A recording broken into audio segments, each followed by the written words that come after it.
to welcome you this evening to the Northern Regional Advisory Council meeting of July 29th, 2020.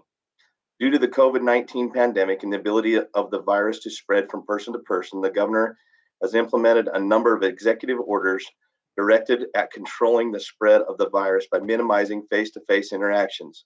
Public gatherings are strongly discouraged by the CDC, state of Utah, and local health departments, since they facilitate face-to-face contact and pose an elevated risk for virus transmission. The Division of Wildlife Resources and the chair of this public body have determined the public gathering at Regional Advisory Council and Wildlife Board meetings presents a substantial risk to the health and safety of those who attend, and will conduct this meeting using fully electronic format. This meeting format is authorized by a recent amendment to the Utah Code, an executive order by Utah Governor Gary Herbert, and will be temporarily used in place of the in-person public meetings that usually occur around the state.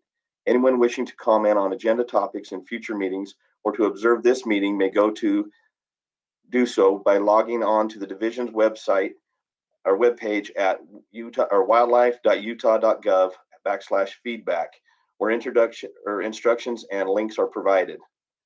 I'll start by conducting a roll call for the record. Council members, be ready to unmute your microphone when called upon, and please give an audible "here" when your name is called.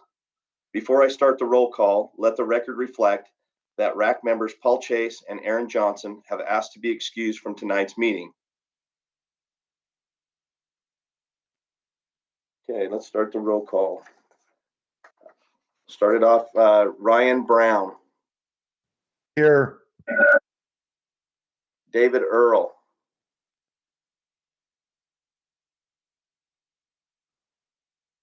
We'll come back to David. Junior Goring. Here. Christopher Hogstrom. Here. Randy Hutchinson. Here.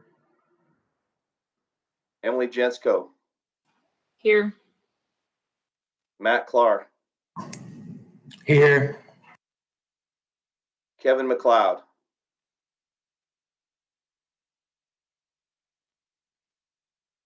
Here. Darren Perry. Here.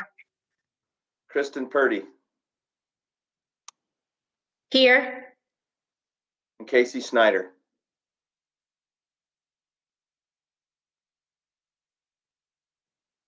Mr. Vice Chair, last I heard from Casey, he was on a fighting fire in Nevada and was hoping to make it back, but doesn't look like he did. Good enough. So one more call for David Earl. Is David on? Here. Thank you, David. Okay. I want to also recognize that we are joined by a number of DWR personnel who are participating live this evening, including Darren DeBloois, DWR's Game Mammals Coordinator, who also provided the presentation online and is available to answer questions from the RAC members. We are also joined online by various DWR Northern personnel, including Jim Christensen, Northern Region Wildlife Section Manager, Dave Smedley, Northern Region Wildlife Section Assistant Manager, Brandon Barron, Northern Region Sergeant, Jody Anderson, Regional Outreach Specialist, Ben Nadolski, Northern Regional Supervisor, and there's a few extras, I believe, that have joined the call, and I'll let Ben introduce those folks. thank you, Vice Chair.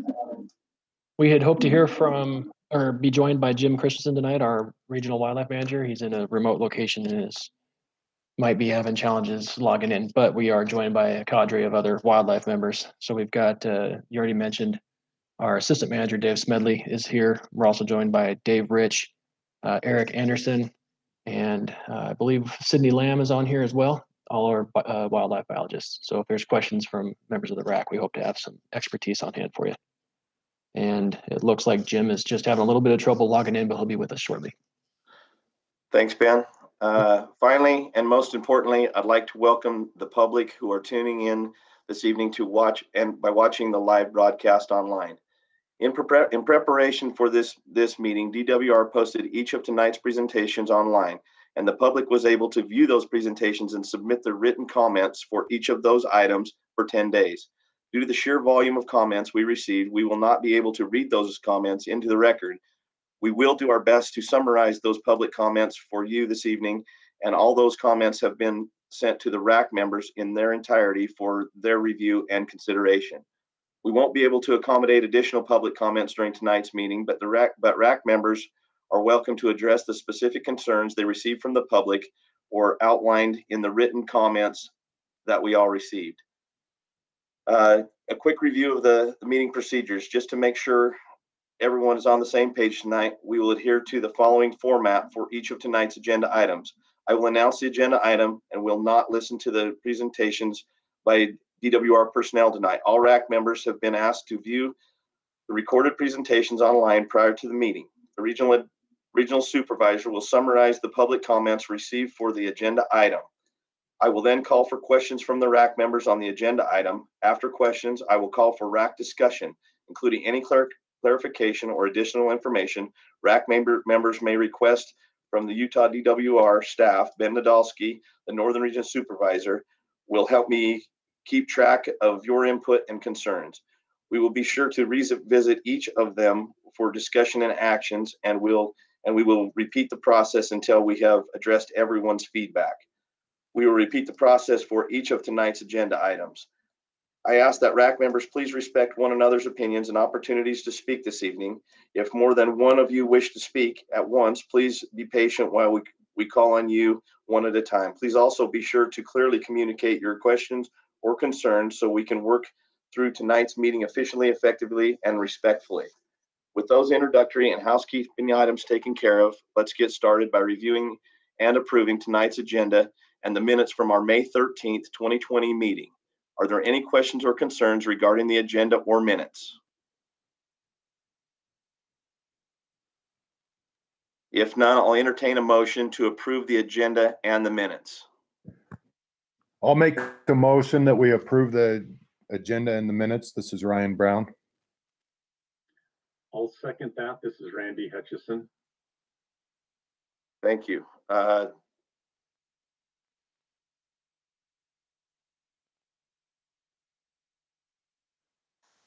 I'll take a roll call vote again. Please be prepared to unmute your audio when responding. Conduct a roll call vote. All in favor? I'm asking Ryan Brown. In favor. David Earl.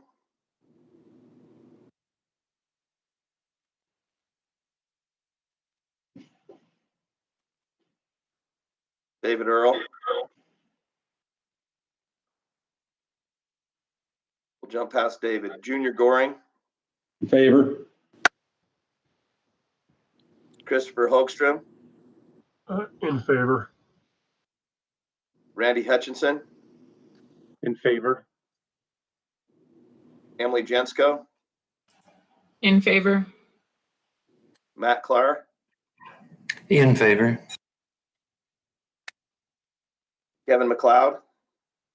Yes. Darren Perry. Yes. Kristen Purdy. Yes. Casey Snyder is absent. Sorry.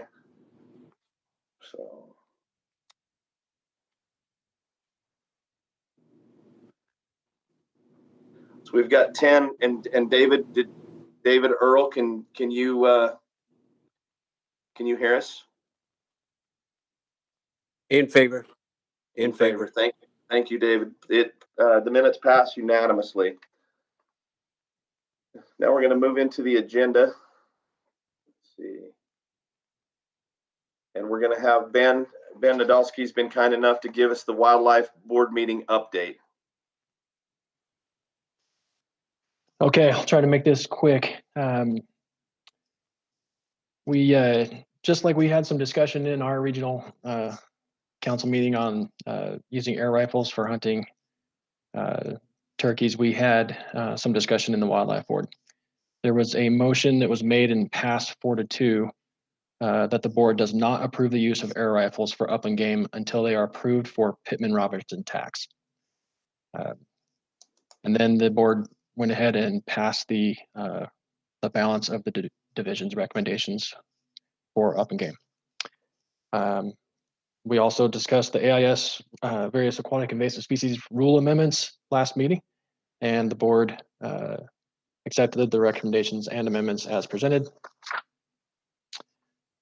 The walk-in access rule amendments also were passed as presented. There was some discussion, Matt, regarding your access to information, the sign-in information, and Brian had a good conversation with the board on that topic as well. And I think he's going to be able to come up with some solutions to help you guys out. And then the final motion was to approve the recommendation as presented for the prohibited species variance request for that evening. And that wraps up. Oh, sorry. And then I skipped over the migratory up and game recommendations and swan rule. Nope, sorry. Yeah, that was all also passed as presented. Sorry about that. That's it. Thanks, Ben. And then I guess you'll give the regional update as well.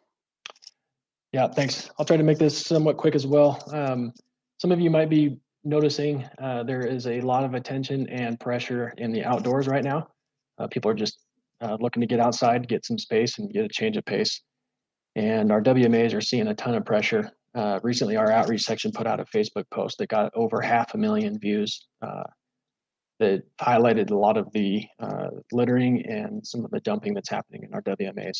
It's been a real big challenge for our regional staff up here in the north, where we've got a lot of population, and that has trickled into our habitat section, who is out picking up a lot of that garbage, fixing a lot of the vandalism. It gets into our walk-in access program, and our coordinator there having to pick up trash at walk-in access points. And it's really putting a toll on our law enforcement officers who are patrolling those areas for us. But I'm really impressed with how everybody's stepped up and getting that done. But in addition to the WMA challenges, we've had a little bit of a difficult fire season, and there's fire restrictions on all state-owned lands. And so our habitat section's been posting those, and our law enforcement officers have been out enforcing that restriction. Our habitat section was able to put into place an ADA fishing dock at Rockport Reservoir, and they hung fish habitat from beneath the dock as well. That is in place and in use and is working really well. And they have been working for quite some time, and I've reported in the past on their guzzler installation projects they've been working on. The challenges continue for that effort, but they're doing everything they can to get it done. But we typically contract with UHP to get a little bit of help with the chopper to help fly those in, and they are restricted to emergency response missions at the moment. So we're kind of on deck waiting until some availability of a helicopter can help us out with that. In our law enforcement section, they've also been a little bit shorthanded at times because we've got some really talented officers in our region who are tasked with being a field training officer or an FTO. And so they've been helping with this new batch of recruits that we've hired statewide. And that's taken some of their attention away, but everybody's been filling in. So big props to for our conservation officers for filling in for each other and still stepping up to all these demands and pressures. In aquatics, we recently stocked sterile lake trout into Kazi and state line reservoirs. Both of those reservoirs have quite a few kokanee in them, and our fisheries crew has assessed that there's arguably too many, and so they've put lake trout in both of those systems to provide some top-down predation and pressure, and hopefully going to provide a trophy opportunity for the lake trout, but also improve the quality of the kokanee salmon fisheries as well. So that's pretty exciting. On a day-to-day basis, we've got a small team of people in our administrative staff who are keeping our doors open in our kind of office and business every day.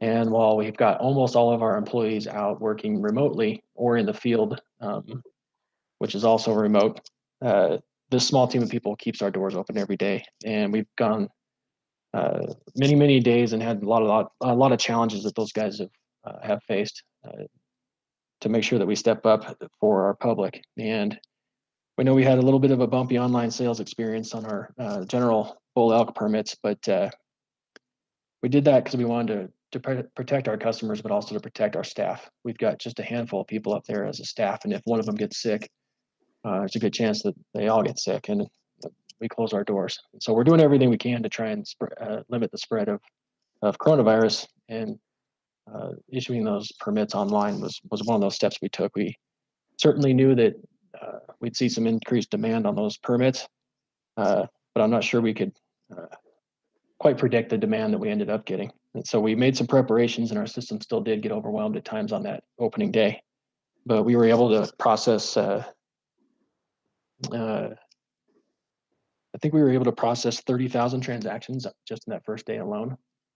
And we had quite a few people logging in and getting into the system from multiple browsers. So that was a challenge that we weren't quite able to handle right out of the gate, but we were able to get it done. I know there's some unrest and frustration about the process, but appreciate those folks that stood in there and got it done day of, and we're trying to make some system improvements to make some improvements for that process in the future, however that ends up happening. But we did end up having a pretty smooth rest of the process for the next couple of days for the remaining antlerless and deer permits that were on sale.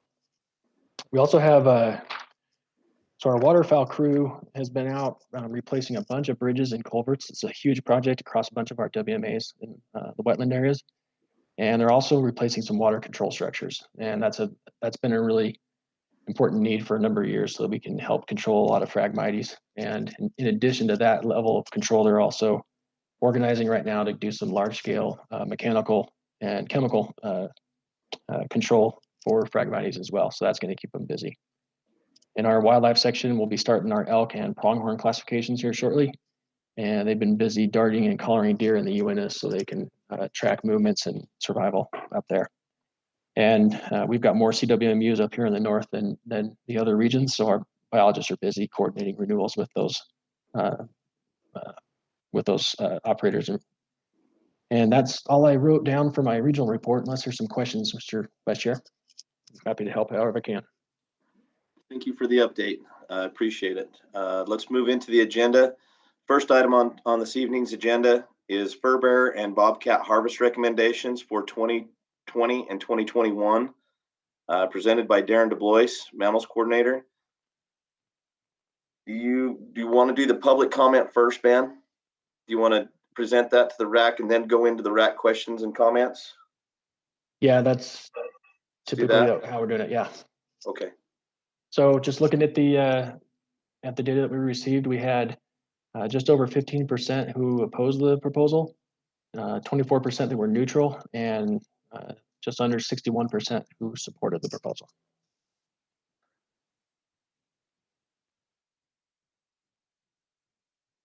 I'll call for any questions from the RAC. Chris Purdy, I have a question.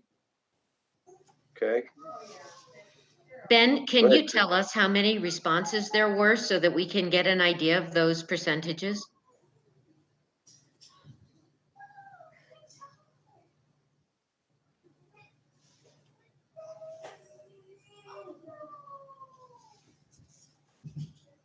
You're on mute, Ben. Thanks. Yes, sorry about that. I'm sorry you missed it. I said some amazing things there for a second. That's the answer to life and everything, and we missed it. Yeah. Yeah. Then I'm watching the closed captions, and you of all people say the most amazing thing when you're watching the closed captions that do not match the words that come across the audibles. So I like to watch the words that go across my screen. That's good to know. Thanks. So I don't have a summary of total responses, but I think there is right around 150 that I could tell in total. Thank you. Mm-hmm. Are there any other questions from the RAC?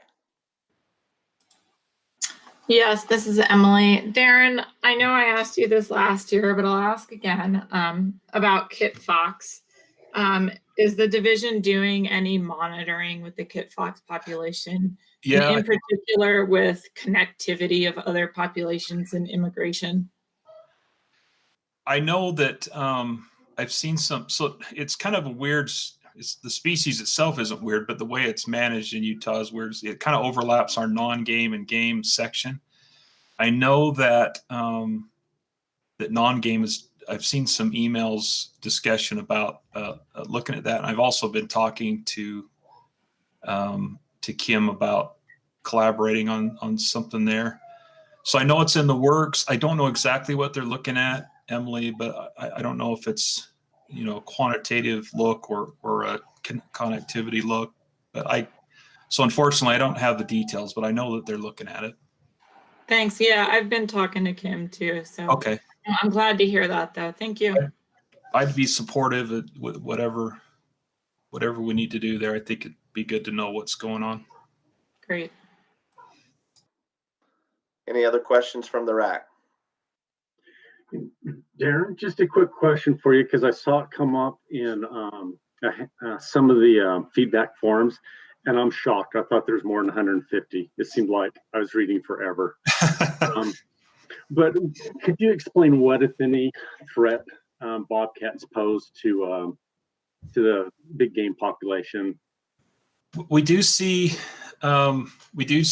bobcats show up in our cause-specific mortality data that BYU and our big game section is working on, and those are primarily to fawns and maybe young, you know, less than a year-old deer. It's probably, my sense talking to them, is probably not the biggest concern they have in terms of predation and cause of mortality, but they certainly do take fawns from time to time. Okay, I appreciate it. It just came up in a handful that I saw, so I wanted somebody to address it. Appreciate it. Sure. Any other questions for Darren?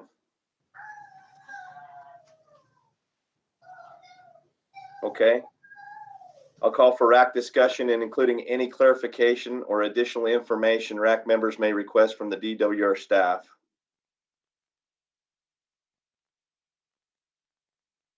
Okay. I would entertain a motion if you were so inclined. This is Randy. I'd propose that we accept the recommendations for the bobcat management as proposed. Matt Clark, second. What was the second one? Matt Clark. Matt Clare. So I have a motion on the floor and a second to accept the recommendations as proposed. At this time, I'll take a vote. All in favor, I'll go through the roll call. Ryan Brown. In favor. David Earl. In favor. Junior Goring. In favor. Christopher Hogstrom. In favor. Randy Hutchinson. In favor. Emily Jensko. In favor. Matt Clark. In favor. Kevin McLeod. In favor. Darren Perry. In favor. Kristen Purdy. In favor. The motion passes unanimous. Thank you, Darren. We'll be coming to you again here momentarily. The next item on the agenda, next action item on the agenda is Cougar recommendations and rule amendments for 2020 and 2021. And Darren DeBloois, Mammals Coordinator, will be answering any questions. I'll open it up to questions from the RAC to Darren. Mr. Vice Chair, would you like to hear the public comment summary? Oh, yes. My bad. Let's do the public comment. No Sorry problem. about that. Okay, and Kristen, this same number of responses from the northern region as the last proposal, so about 150. And of those, 32% oppose, 3.2% are neutral, and 64.8% support. I would just point out one thing that I noticed in the comments, that there were some of those who are in opposition who opposed the proposal because the division was not recommending enough take. And Mike, maybe before we get started with discussion, I have a couple of things. One amendment to a recommendation we made in the presentation, and then just a point of clarification on what we're voting on tonight, if that's okay. That'd be great, Darren. Thank you. All right, let me pull up this presentation. I think it might help us all understand what I'm talking about here.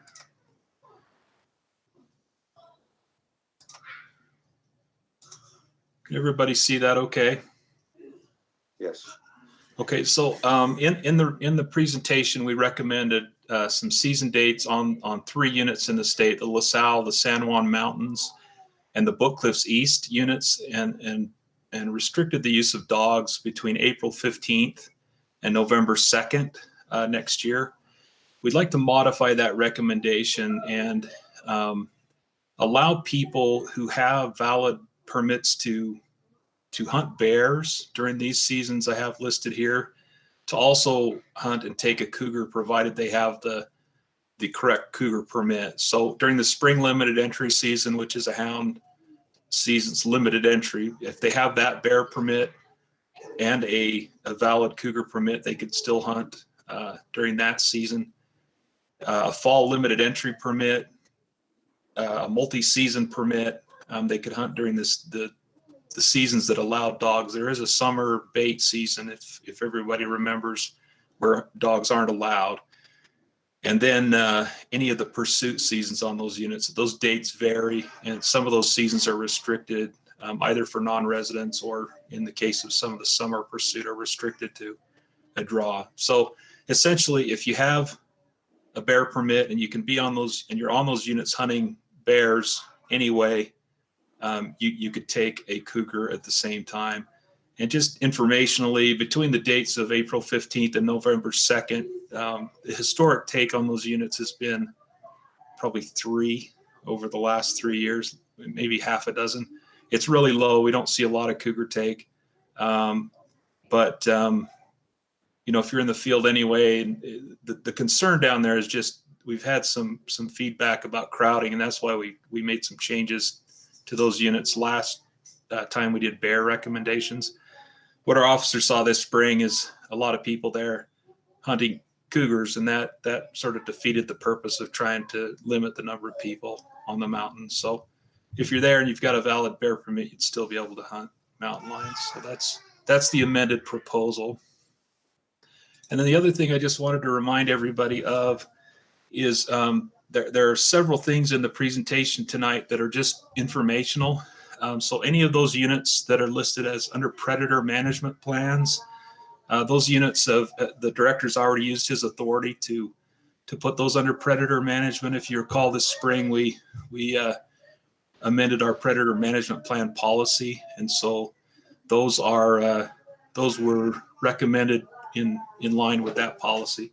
So we won't be voting on those tonight. If anyone has questions on particular units, we can do our best to explain why those are in predator management. So the other thing that is happening that the director's already implemented is the fall spot and stalk season for mountain lions, beginning August 1st, running through the 31st of December. That'll be a $30 permit a person can buy over the counter, and it allows them to hunt during that fall time frame. The legislation that recently passed, that one of the requirements of that statute was that the division offer an opportunity for sportsmen hunting big game to also hunt mountain lions at the same time. So that's a strictly boot hunt. They wouldn't be able to allow dogs or use dogs for that hunt. But again, the director's already implemented that. So the things that we'll be voting on tonight are the balance of the units, where you see permit recommendations, and then the proposed rule changes. So sorry if that was long-winded. Hopefully that helped. Thank you, Darren. Appreciate the clarification. At this time, I'd ask that Ben Ben, are you going to give us public comment? We did that right before Darren's. Oh, Yeah, sorry. sure. I had a note written on the side of my paper and I went back to it. I'll entertain questions from the RAC. My apologies.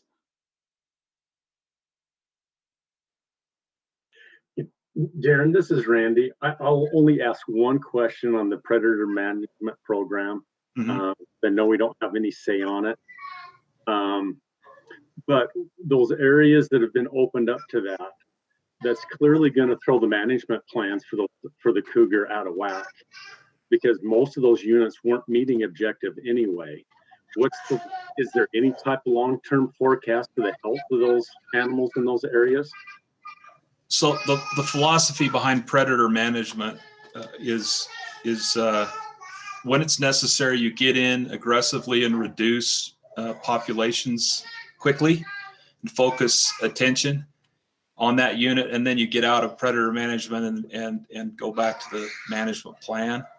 And so the intent here is not for these, the intent here is for those predator management plans to be short-term plans and then get back to the policy. Also, the intent is not to reduce line numbers to 0 with a plan. It's to try to bring the densities in line with the prey base. So similar to deer, for seeing habitat concerns, you'd want to lower that deer population to bring it into line with what's available on the landscape. So that's the philosophy behind these predator management plans. They're evaluated twice a year, Randy. So we'll look at those in December after we do our flights and deer capture and look at body condition, and we'll evaluate them again next June and just see if if the desired effects are being achieved, and if we're not seeing what we need to see, we'll pull them out of predator management or keep them in, depending on what those results look like. The other thing we did is we pushed the responsibility for these out to the biologists in their districts, so they have a lot of flexibility. They have to justify why they need predator management, and they're also the people on the ground that know the units the best. So does that help, Randy? Yeah, no, I appreciate it. I understand the philosophy, and you did a very good presentation with it. I just, this is my cynical side coming out. This is what I knew would happen when passed that law. I mean, succumbing to perceived threats, and those units with those animals are going to be severely impacted, and the cougars take a long time to recover. They're not like deer. Deer will recover much quicker than cougars will. So I'm not a fan of it, but it is what it is. The legislator passed that law, and the director has the ability to take advantage of it. So, but thank you for your input. Sure thing. Any other questions from the RAC for Darren? Chairman, I've got a couple of questions. Okay. Was it me? Yes, Kevin. Okay. So Darren, on that legislation, how compelling is that legislation? It's pretty, there's some specific things that it requires of the director. And the way it's worded is if a deer unit is not meeting its management objectives, and the division can show, determines, not show, and we determine that there is some top-down pressure. So in other words, predators are part of what's keeping that population either from growing or depressing it. And the other option would be if we see severe environmentally caused declines and get those predator-prey balances out of whack, that the division will go in and do predator reduction. And so the director has to report on that to the legislature each year. And I think the direction from the legislature was fairly clear to us that we need to take a serious look at predators as we're making recommendations. And so that's what we did this time. A lot of these predator management plans pertain to bighorn sheep. and then the ones that for deer, we're looking at a lot of the data that BYU has been gathering on cause of mortality and looking at what's actually, causing those deer to decline, and using that information to put them into predator management. Okay, thank you. One other thing, well, a couple.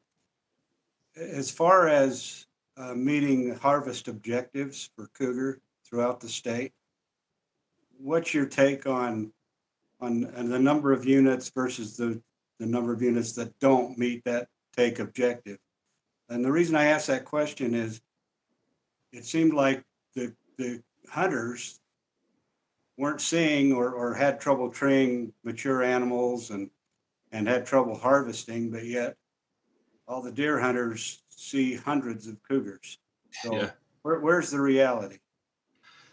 One thing we can look at is we do collect data on catch per unit effort. So that's just how many lions are reported people tree.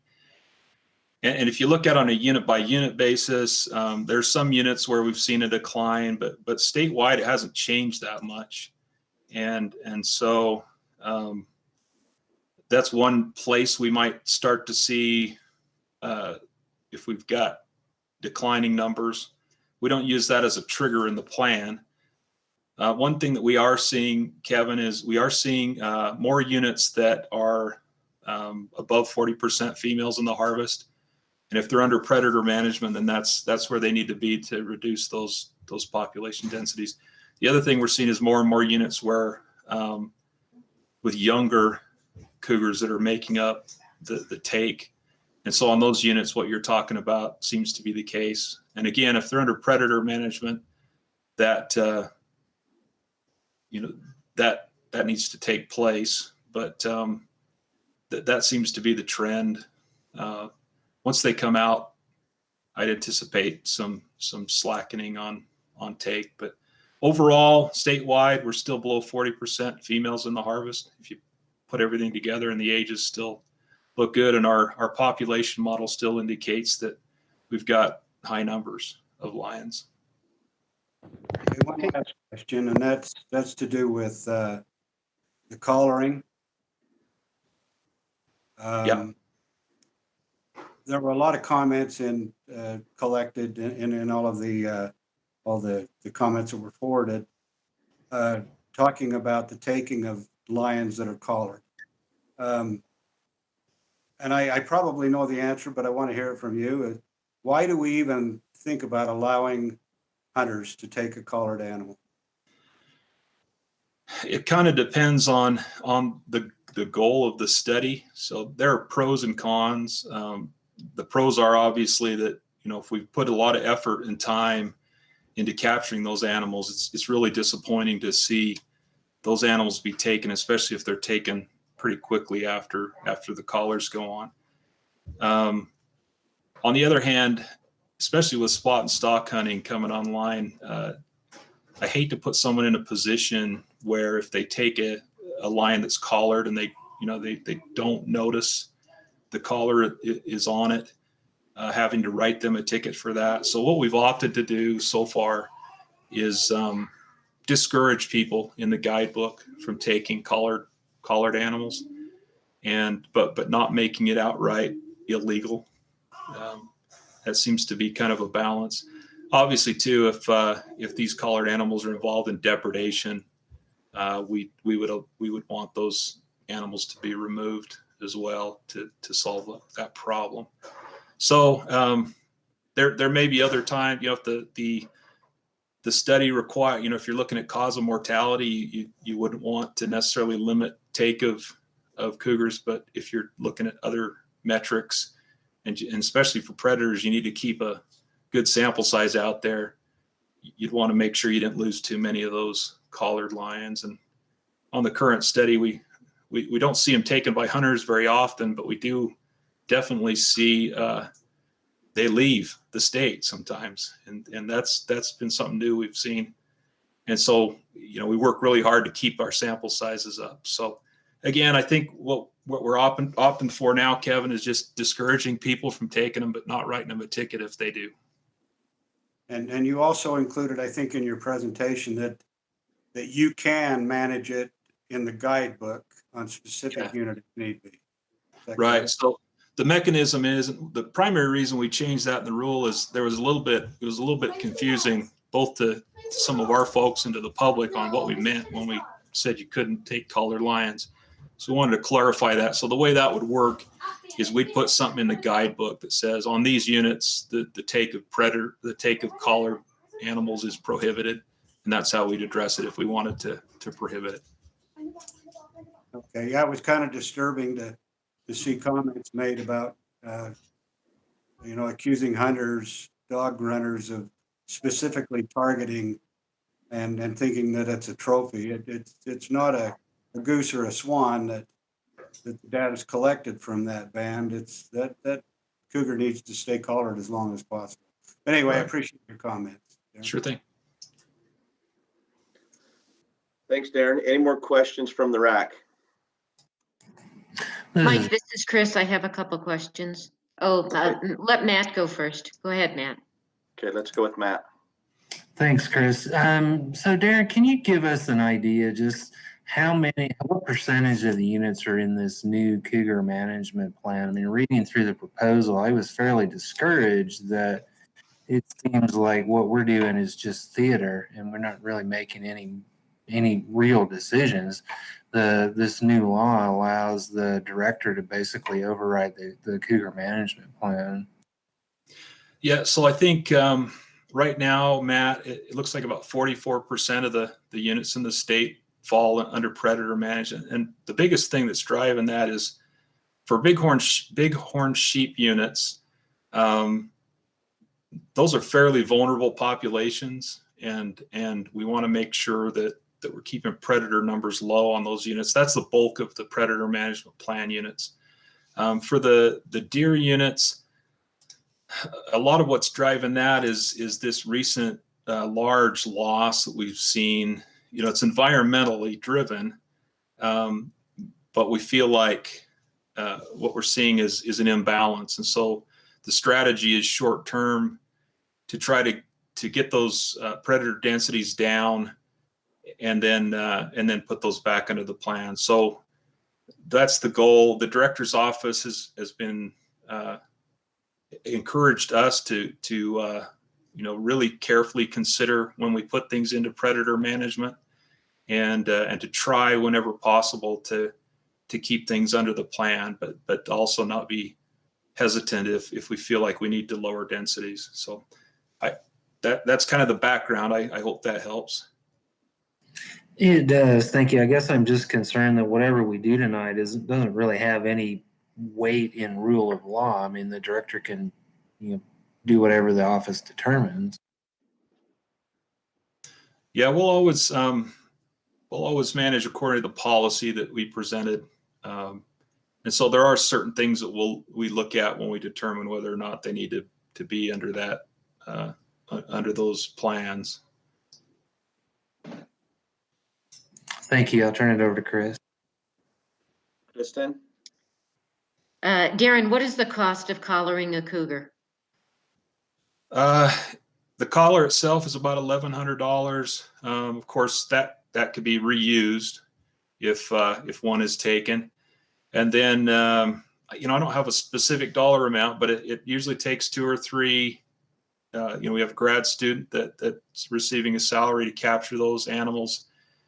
We have houndsmen that volunteer, and we also pay some houndsmen to help us. We pay them about $250 per lion that they capture and get a collar on. So it's not cheap. It's not as expensive as some of our big game captures where we're using a helicopter and doing all that. But it's very time consuming. It's very labor intensive, and it can be frustrating when those animals are taken and we kind of have to start catching again. But they work hard all winter long to get those lions caught.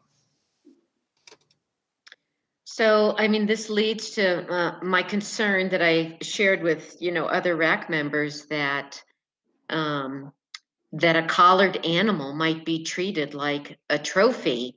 This is an incredible amount of resources that goes into collaring that animal for us to be able to gain the data. And so I'm concerned that encouragement not to take a collared animal is the only recourse short of citing somebody. And yet I'm also cognizant of the issue, you know, if you're a spot and stalk hunter and that's what that's your animal, and you may or may not notice if it's got a collar on, although it seems like you would notice that. Surely there's some middle ground there. Yeah, I appreciate any feedback the RAC has on that.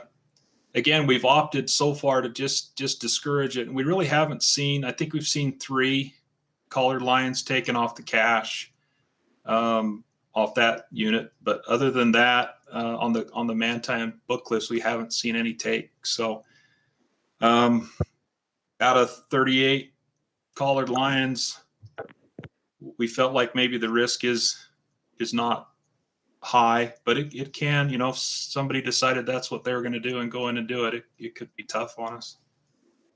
Well, I perceive, based on the numbers you cited, it's not unreasonable to say at least $2,000 to collar a lion, you know, and so with 3 taken, there's $6,000 down the tubes, although those collars are reusable. So maybe it's not 6,000.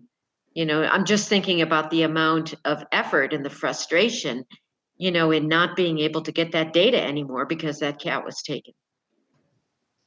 Yeah. Darren, can I just maybe another perspective on this call with regards to collared animals? Sure. Hang on one second, Casey. I need to, for the record, Casey Snyder's joined the call. I was looking for an opportunity for the public record. Go ahead, Casey. Yeah, thanks. And I'll focus my comments just on the collared piece. I'll keep what the legislature did out of this, because apparently it might pick a scab. One of the concerns I have, if we move to more stringent enforcement of collared animals and taking of collared animals, is the livestock component.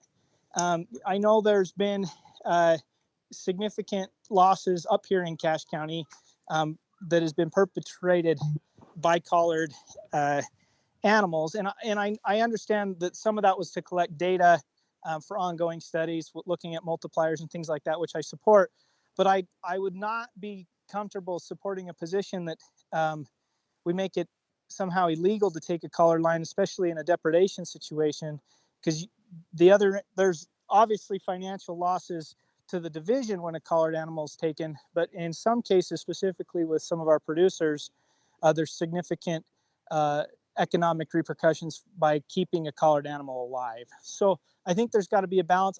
I'm comfortable where the division is right now. I think if we went any further, we may have negative repercussions that we haven't fully thought through. Thank you, Casey. Any other questions for Darren from the RAC? Chris, I have another question. Okay, go ahead, Kristen. Darren, what's the science behind no more than 40% of adult females in the take? That comes from a Wolf Stoner study done in Utah. I think that was one they did on the ochres, and I think most of those results came off the Monroe. They were simultaneously looking at a low harvest population and a high harvest. What Dr. Wolf did is he went back and crunched all the numbers on the data from those studies and determined that if 40% or fewer females were taken, that those populations tended to stay stable or grow. And if you got above 40, you started to see declines in those populations. So that's what we've been using. That's what's in the Cougar plan, and that's where that originated. Does that answer your question, Chris? Yes, it does, but I'm wondering if there's a conflict now between this rather generous predator management law that we've just gained, and if there's a conflict between putting units in predator management and that 40% take, does no more than 40% of the adult female take, will the population still be sustained when a unit goes into predator management? Yeah, the objective of predator management is to lower densities. So by design, we'd want to see higher than 40% female take on those units. But again, the strategy of predator management is to get in. One of the things that the Western Association of Fish and Wildlife Agencies put out based on a literature review is that for predator management to be effective, you need to be aggressive. You need to do it over a short period of time, and you need to remove a sufficient amount of predators in order to see any benefit. And so that's the strategy. So the idea would be put a plan in place, get in lower densities, and then get back out into the plan, and then manage according to the plan guidelines. Thank you. Yep. This is Emily. I just want to follow up on the question that Kristen just asked. And Darren, you mentioned the Stoner and Wolf study, which was in 2006. Yeah. Isn't there more recent research though showing that threshold is closer potentially to 20%? Yeah, I think I just saw Colorado I think Logan just published a paper. I'm trying to remember, Emily, off the top of my head, I think 21%, but he was talking about adult females.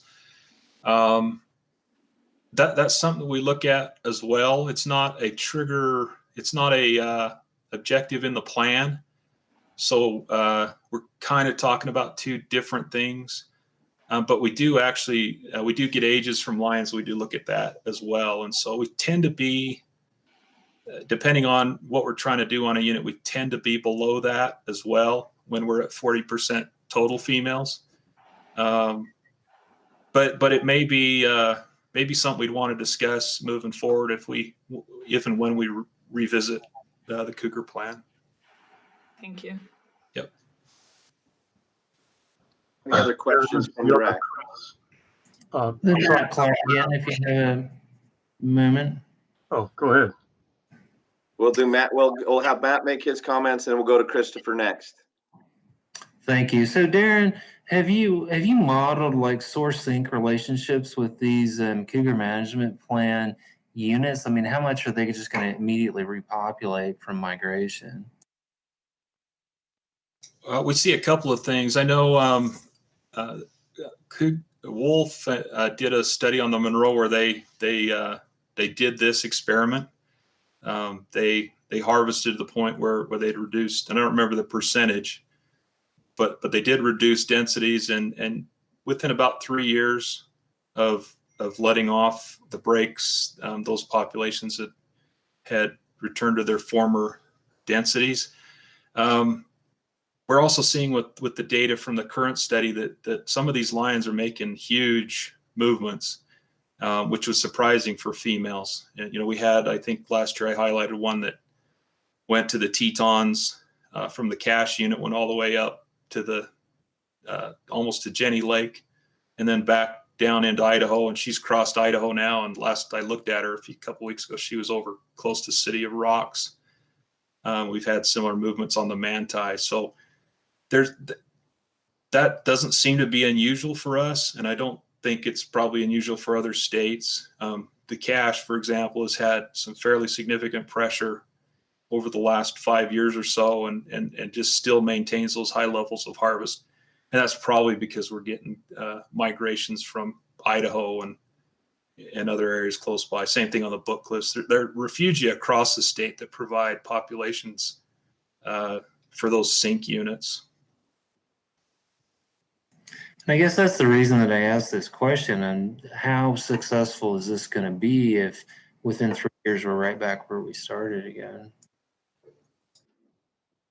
Yeah, I mean that's part of the reason why these predator management plans need to be intensive and also short in duration. And then when we get back into the management plan, then our biologists need to be looking at what is that balance. What we saw primarily driving the population right now is an increase in mule deer numbers in the, over the last 8 years or so. We had a few good winters in a row, and we grew a lot of mule deer and we grew mountain lions at the same time. And so we lost a lot of deer a couple of years ago. Now we're trying to kind of get things back into balance and then move forward from there. Thank you. Yep. Thanks, Matt. Let's go to Christopher. Sorry, I wanted to just make one more, or bring up one more question about the issue with the collared cats. This was brought up by some of the commenters as well, but the other thing that nobody had mentioned yet was just the issue of their sample size, and where you might say, 3 were taken. Doesn't sound like a lot, but with regards to the sample size in a study, that could be significant. And especially say they're doing this by different sexes, if those were all the same sex, those things can really affect studies. So I'd like to just echo some of the other concerns about protecting these collared cats. I certainly understand Casey's point about depredation, and I can see where that would be an exception. But aside from that, it seems like if you can prohibit it some places, why not everywhere? Yeah, and I don't think we would ever prohibit the take in a depredation situation. Those are situations that can quickly outweigh the cost of putting the collar on in terms of compensation to the livestock owner. And so it doesn't make sense to allow that to go on. We had some really, David and guys on the cache last year that were real patient with us and let us keep some lions on the air to start kind of looking at what they were actually taking. But we've agreed after that run that if they chase a lion and it's got a collar on it and it's one that's been in sheep, that needs to be removed. So we do that regardless.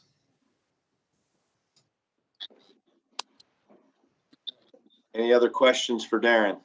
Yeah, I'd like to make one last one. Okay. Darren, on those 3 collared animals cougars that were taken in cache, was it the same hunter? No, well, they're different people, but my understanding was it was one person that was involved with all of them. Yeah. So it was the same guide, or and it is they are required to turn those collars in. Is that correct? That's right. Yeah, any cougar that's taken in the state has to be turned in for us to inspect and check in and seal. So we see every single one of them. And obviously we also know where the collar is. It's got a GPS locator on it. So we can usually figure out where it is. So they might think about some addition to the law or the rule that if a guy Darren, continually taking a collared animal, that be dealt with. Yeah. Thanks, Darren.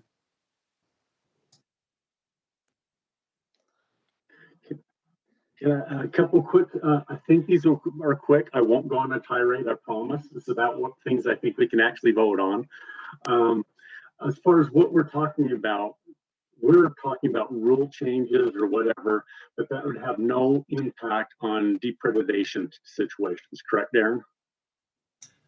Right. So there are some sections in rule that talk about depredation for when lions are taking domestic livestock, and we're not recommending any changes to that.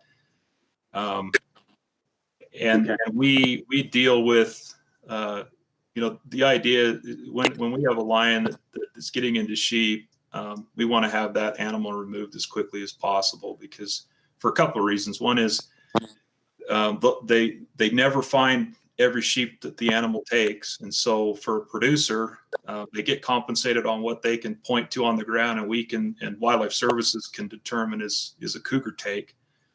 And so that puts them kind of behind the 8 ball. And then also, obviously we don't want to, if we're going to compensate at the end anyway, it's better just to remove that offender and move down the road. Okay. Yeah, I was just making certain, because if we were to make any recommendations here, it's only for the hunting population. It will not impact any of the depredation stuff. Okay, perfect. The Right. other thing I think I know on this, but I want to clarify. The amendment that you made to the LaSalle unit, I'm assuming that is to address some of the concerns from the houndsman down there. Have you talked with them since that amendment's been made? They did. Yeah, this amendment came from that region. The region had met with some houndsmen, had some discussions, and felt like this was a kind of a good middle ground.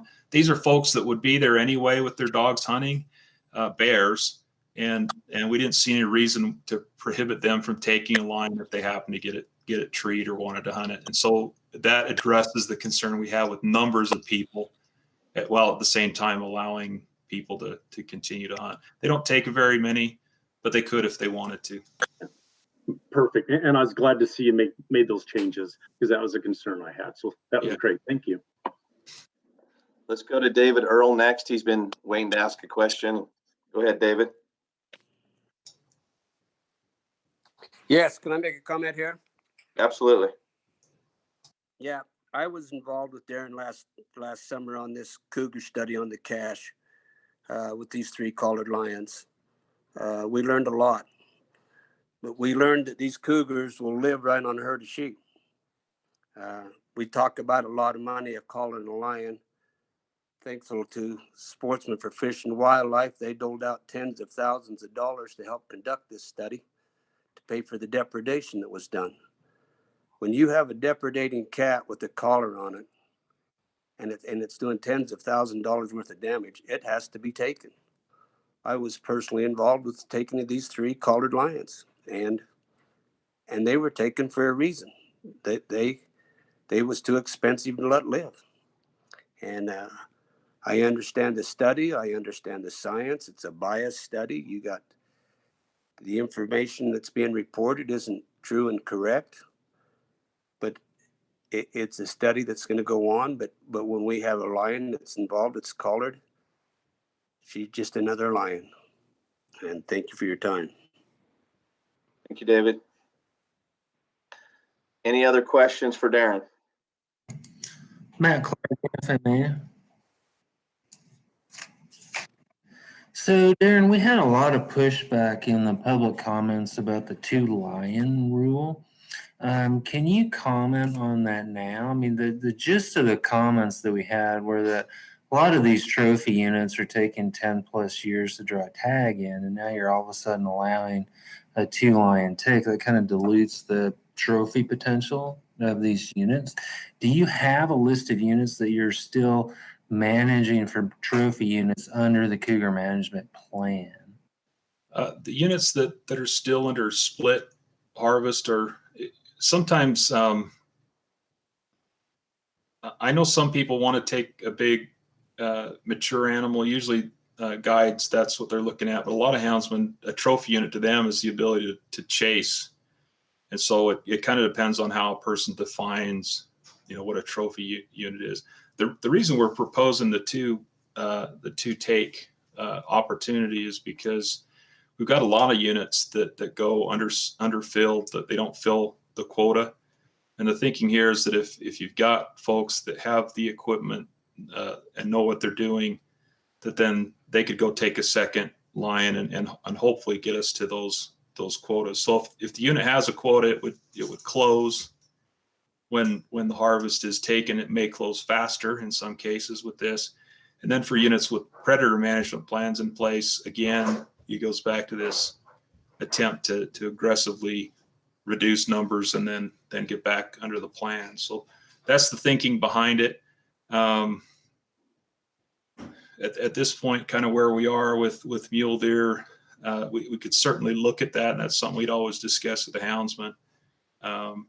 But split units would probably be where we'd be looking to have some kind of exclusive opportunity prior to it opening up for harvest objective afterwards.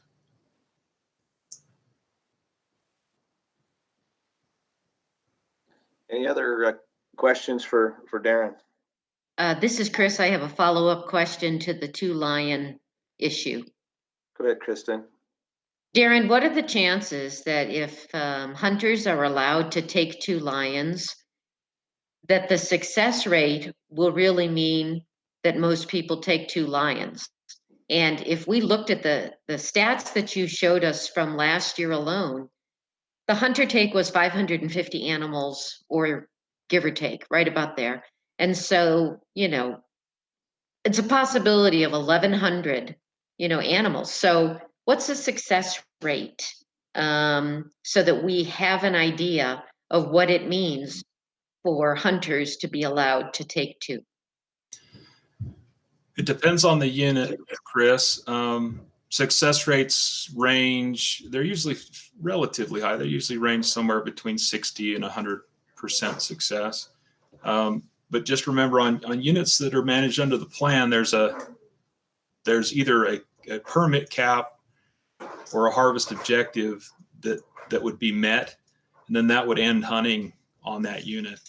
And again, under predator management, we want to see increased harvest. That you know, if we get significant harvest on some of these units, we'll be reevaluating whether they need to be under predator management a couple of times a year, and that's by design. We want to see that done quickly and as efficiently as possible, and then get back under the plan guidelines. Thank you. Yep. Any other questions for Darren?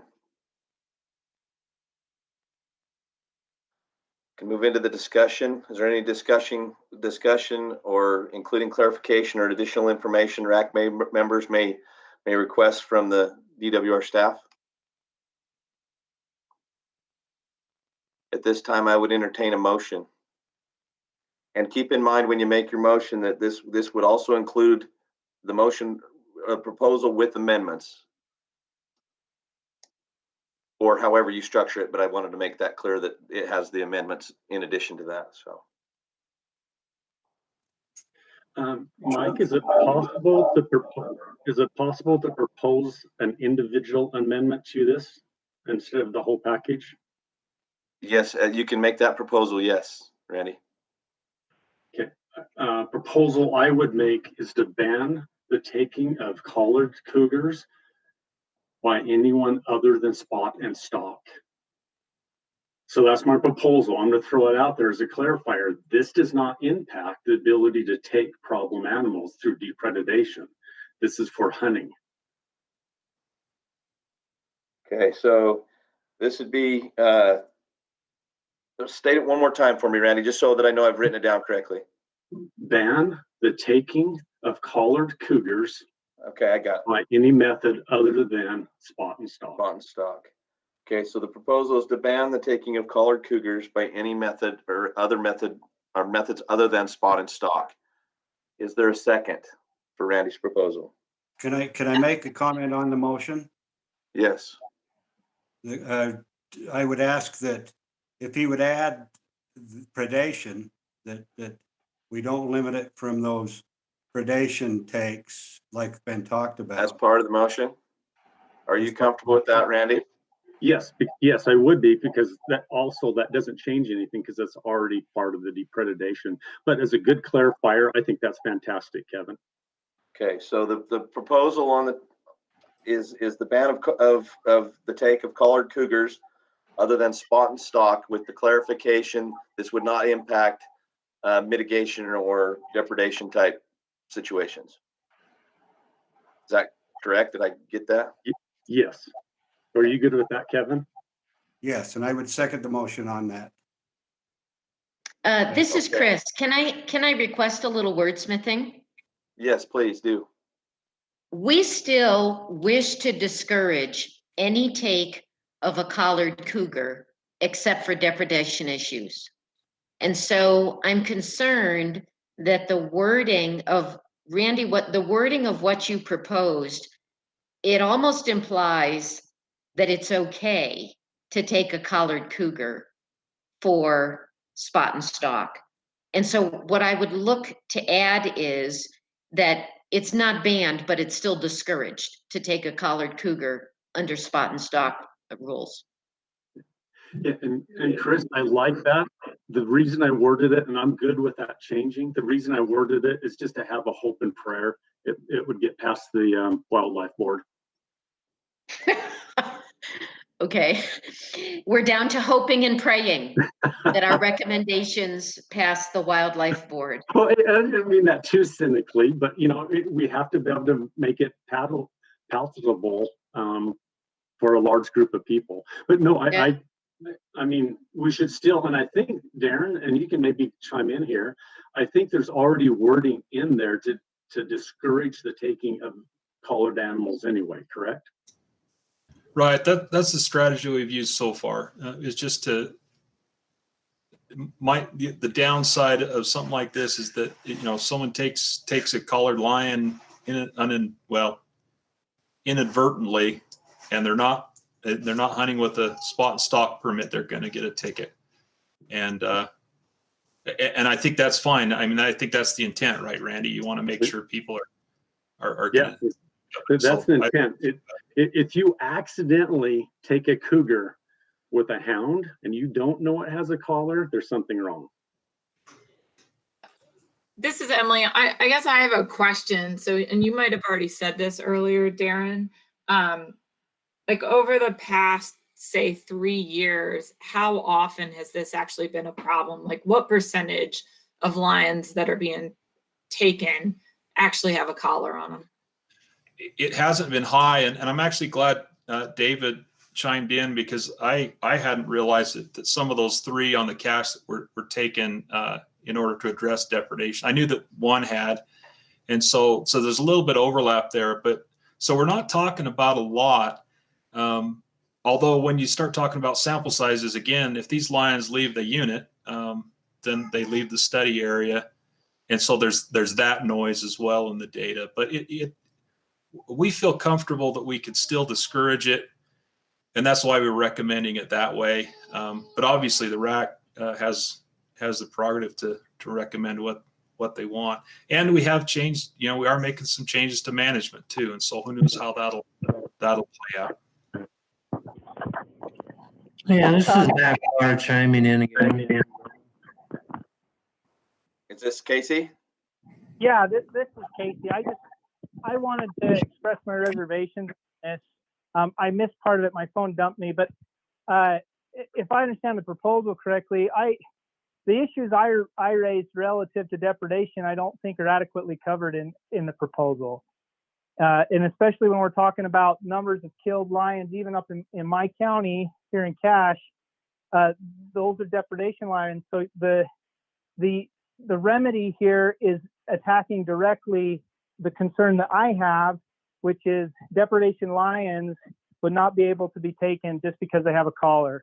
So I understand the concern. I think before I could support something like this, it would need to be very clear that a depredation lion and a hunting lion are treated differently, and a killing depredation lion could be taken even if it had a collar. And Casey, I'd point out, I bet your phone cut out on you when we were talking about that, because we added a specific clause to that this does not impact depredation.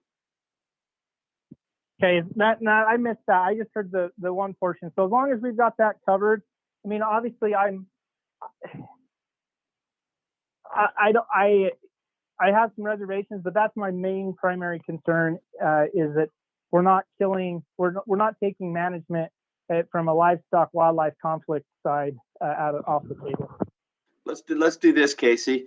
Randy, why don't you restate your motion, and we'll start there and get this thing off the ground with that. So go ahead, Randy. Take another stab at it with Casey. I hope I get this correct. Okay, banning the taking of all collared cougars with methods other than spot and stalk, clarifying that this does not impact the taking of depredation animals. I think that's how we worded it before. I believe so. Okay, Casey, are you comfortable with that wording? Yeah, I mean, in the eyes of the division, are you comfortable saying that we can still take collared lions? Do we need to be more specific rather than saying this does not impact depredation, that depredation lions could still be taken even if they're collared? Do we need to flip it, or is it specific enough? I think that would be our preference anyway, Casey. I mean, we're not going to keep a producer from taking a lion that's got a collar on it, even if we prohibit it for sport take. So that would be the division's intent. And I think at least I'm clear on what.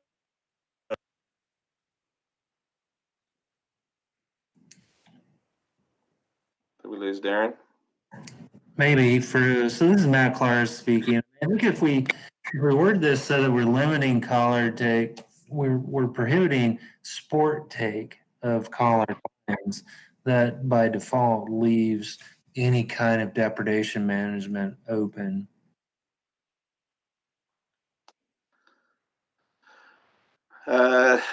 Randy, are you comfortable with, if you're comfortable with your motion, and I believe Kevin, if you're comfortable still with your second, let's put that portion to a vote, unless you guys want to modify this.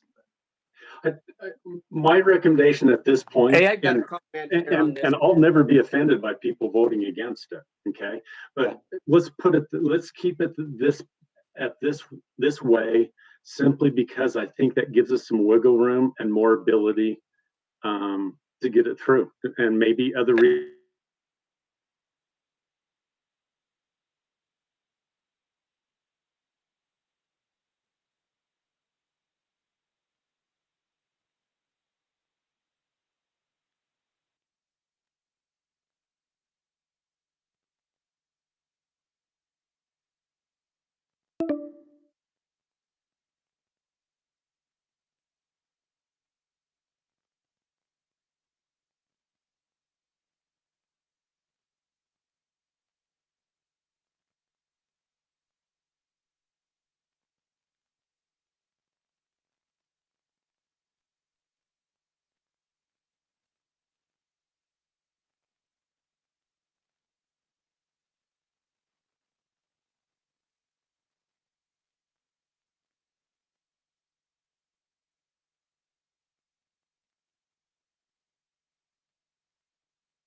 I mean, to me, the collared cats need to be taken right along with the others. And also, if our goal is to reduce the numbers of lions, how can we exempt one lion over another because he was unfortunate enough to get collared? Thank you. Okay. I appreciate that, Junior. Let's go ahead. You can make another motion. Right now, Randy's got a motion on the floor. We can vote on that, and then vote, and then you can make another motion, and then we can vote on that. We've lost Ben, and he's usually going to advise me on this. So the way I understand it. Okay, there's Ben. So right now, Ben, we've got some concern on, but we do have a motion from Randy and a second from Kevin McLeod. Yeah, we do need to address the underlying motion before entertaining another. My point, and I would say we vote on that motion, and then at that point, Junior and David, Earl, and there are others, Casey, that have maybe a different opinion on the wording. I would then recommend that we take that motion into consideration. Are you comfortable with that, Ben? Ben, couldn't we do a substitute on this if that was, I mean, there hasn't been a substitute even though it's been seconded. You could fix it at this point. You can do a friendly amendment if the maker of the motion is okay with it. What I'm hearing though is that I think everybody's in agreement that they don't want to impact the ability for sportsmen or for producers to be able to take action on a lion that's collared if in depredation circumstances. I think that's everybody's shared intent, unless I'm wrong. And it's also the intent of the motion maker. So unless I'm wrong, I think we're okay to proceed, but am I missing something there, Casey?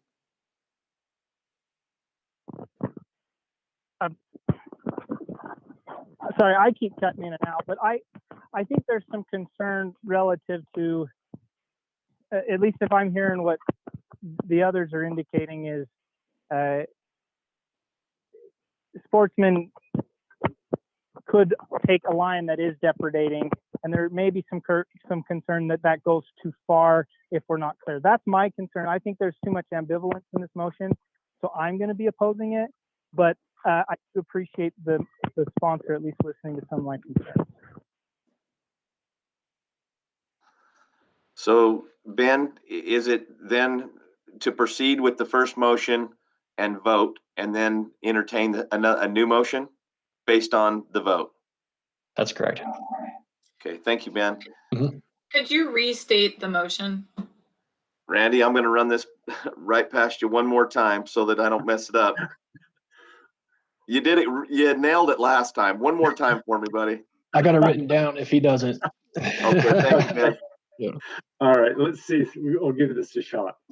Gonna ban the taking of all collared cougars with the exception of spot and stock, with the clarifier that this in no way inhibits the taking of depredation animals. And Kevin, are you still comfortable with your second? Kevin? Sorry, I couldn't get my microphone on. Yes, and I'd just like to add one little thing. There were many comments from the public addressing this issue and the desire to protect those collared animals because of the work and the money. So representing the public, that's a lot where I'm coming from. We're not after trying to stop the livestock owner from protecting their livestock. We want them to do that. And I hope that Junior and those guys understand that this motion does not have anything to do with their ability to take a collared animal if it's determined to be a predator animal. Okay, at this time we'll entertain the vote. We've got the motion and the second. Motion was made by Randy Hutchinson, the second by Kevin McLeod. I'll do the roll call. All in favor? Ryan Brown. In favor. David Earl.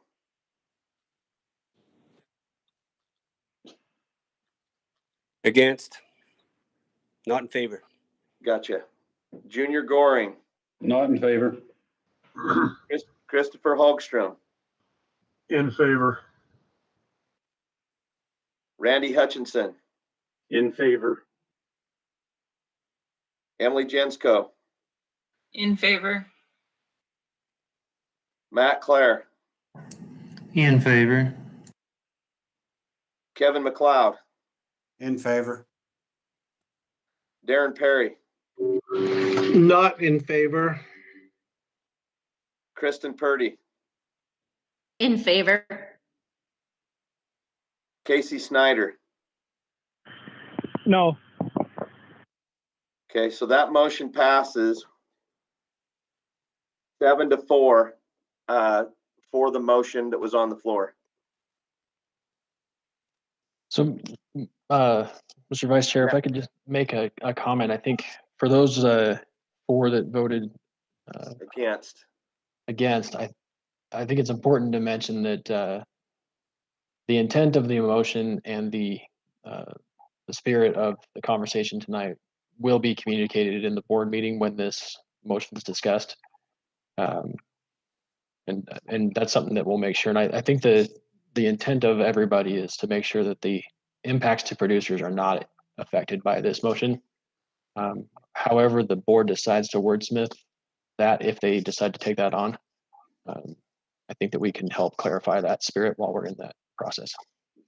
Ben, I also believe that the spirit of the no vote, generally we go back through and have them express their concerns. I think we've covered that. I think we're really clear on those gentlemen's concerns. Is that necessary to then have them state their conflict, or are we clear on that? I think giving the opportunity is okay, but I think what I heard was that they're voting no primarily out of concern for the ambiguity in the language. Okay. So unless that's the case, I think we ought to give them a chance to. Okay, David Earl, I'm gonna ask you to state why you voted no.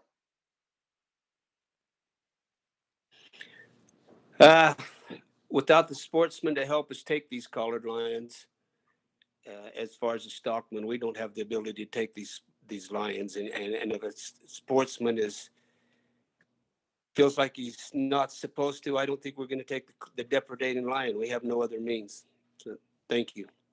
Thank you, David. Junior Goring. Thank you. I appreciate having a mechanism to override our plan when Mother Nature outsmarts the people who formed the plan. And I recognize the work and the time and the intelligence that it took and the effort that it took to formulate the plan. But when the Cougars get smarter than us and we don't outguess them, I'm happy to have a mechanism that the director can use to reduce these numbers. And I respect their judgment and their opinion of the division. If they need to take these collared lions by sportsmen or by whatever, I think it should be done. Thank you. Thank you, Junior. Darren Perry. I just feel like Ben and Casey, just no other reason than those. Thank you, Darren. Casey Snyder. Yeah, I think I stated it. Mine's just regarding ambiguity. I think if the language was tightened up and a little more specific, I could be okay with things. Thank you, Casey. That's helpful, Mike. I think the combination of comments from the balance of the RAC, starting with Kevin's mention of it's not the intent to get in the way of depredation issues. I think that'll help, and we'll be sure to clarify that when we discuss this motion with the board. Thank you, Ben. Yeah, thank you. Seeing that all business on our agenda has been completed, I want to thank the RAC members, DWR personnel, and members of the public who participated tonight. Hold on, Mike. I'm sorry. So we did address the collar issue, but we still have the whole balance of the recommendations for lines. Oh, I'm sorry. No problem. My apologies. No problem. So let's jump back then and I'll entertain a motion for the balance of the Cougar recommendations.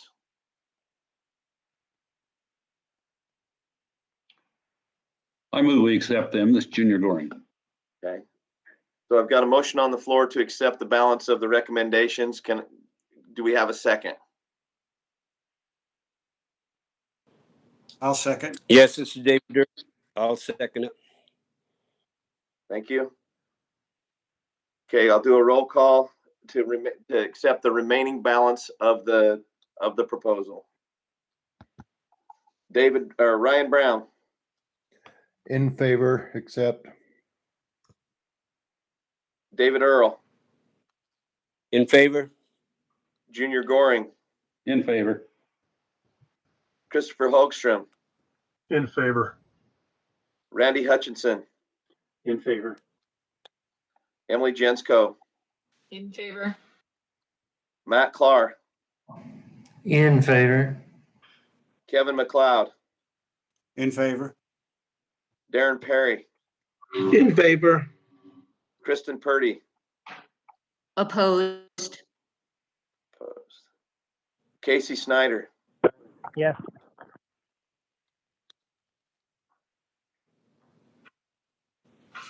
Okay, so motion passes 10-1 to accept the remaining balance of the proposal with amendments.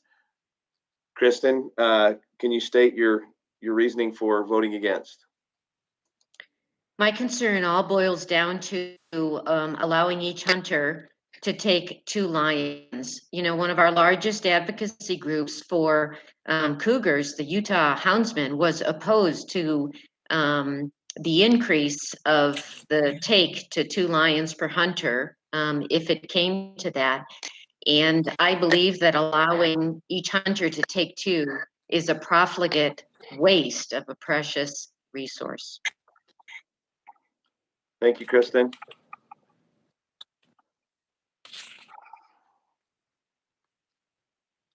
So, Ben, I believe that's it, correct? We've got everything covered now? That's correct. Okay, sorry about that, jumping the gun a second ago. First time out, guys, so, or second time out.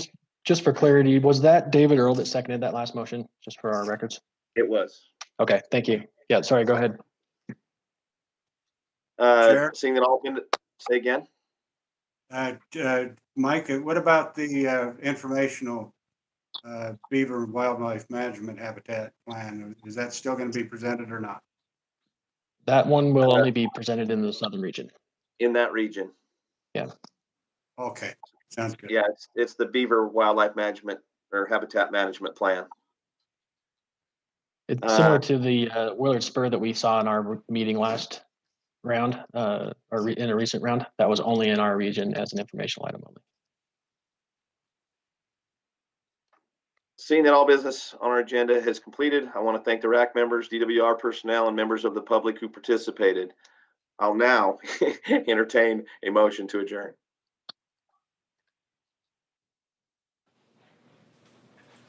I second I'll that make motion. a motion that we adjourn. This is Ryan. And we got a second from who?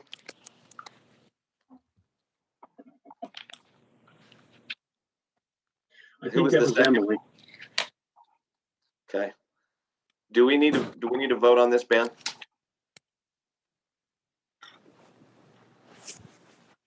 Yes? Take a vote.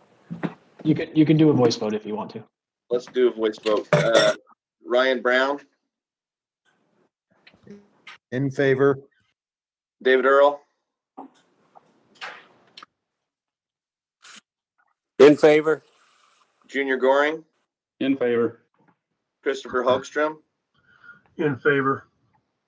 Randy Hutchinson, In favor. Emily Jensko, Yes.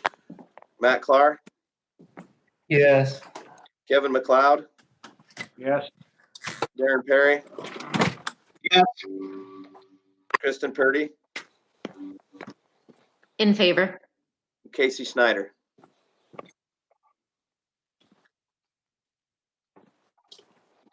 We might have lost Casey. He was having some trouble staying connected. At this moment in time, the meeting is adjourned. Thank you, everyone, and thank you, Division of Wildlife personnel, for doing a great job helping us get through this. Thanks, you guys. Good job, Mike. Appreciate you stepping in. Thanks, Mike. Well done. Sorry for the tech challenges too, you guys. Sounds like there was some issues with the state computer system, but glad we made it through. Have a good night, everybody. Night.